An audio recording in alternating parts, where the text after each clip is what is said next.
réclame. Voilà, retour à Bonal pour l'instant 0-0 entre Sochaux et Lille pendant que les joueurs finissent de recevoir les dernières consignes dans leurs vestiaires respectifs. On va revenir, Guillaume, avec vous sur les deux faits marquants de cette première période plutôt soporifique.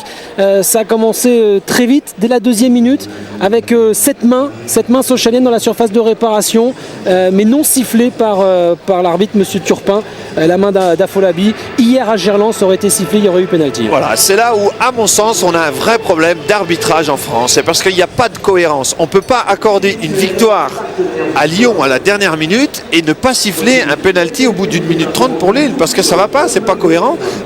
Ou on accorde le pénalty à tout le monde, ou on ne l'accorde pas. Et là, on le voit, c'est clair. On voit, il y a une main, c'est caractéristique, c'est un pénalty dans la surface si on suit la logique d'hier. Pour vous, de toute façon, sur cette action-là, même si la main est involontaire, on doit siffler pénalty. On doit siffler. S'il doit y avoir une uniformité, main comme celle-ci, pénalty. À mon sens, personnellement, je dirais non.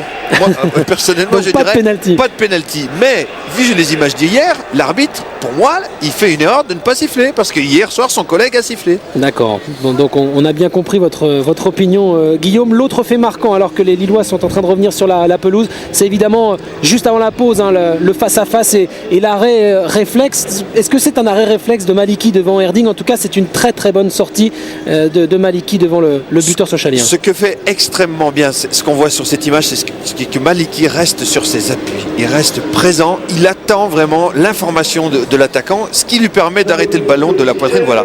Là, on voit donc Bastos qui, lui, oublie de jouer devant, il joue en retrait, il fait une erreur. Et là, on le voit, voilà, là, il reste bien présent. Hein, et c'est ça qui permet à son équipe de rester à 0-0.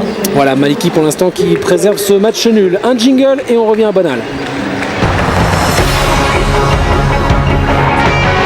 Cabaye, rapidement avec Sébastien. Et très rapidement parce que les joueurs rentrent.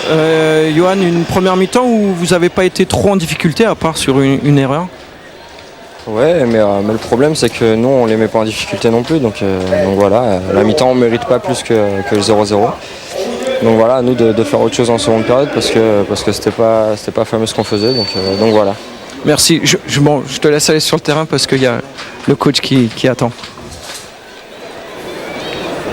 Et on a entendu donc Johan Cabaye, l'analyse lucide de l'un des meilleurs Lillois depuis la saison dernière, Johan Cabaye, qui dit que pour l'instant le LOSC n'a pas montré grand chose et le LOSC et Rudy Garcia doit être d'accord avec son joueur, ne mérite pas mieux que ce 0-0. C'est bien Thomas, je crois, c'est vraiment bien quand on entend des garçons, des joueurs qui ont une conscience comme ça et qui voient bien que être là, être présent, être bien en place, être ceci, cela, c'est bien, mais bon, les garçons sont des compétiteurs, ils ont envie de donner du volume, ils ont envie de faire des actions, ils viennent pour gagner des matchs, donc c'est bien que Cabaye dise des choses comme cela.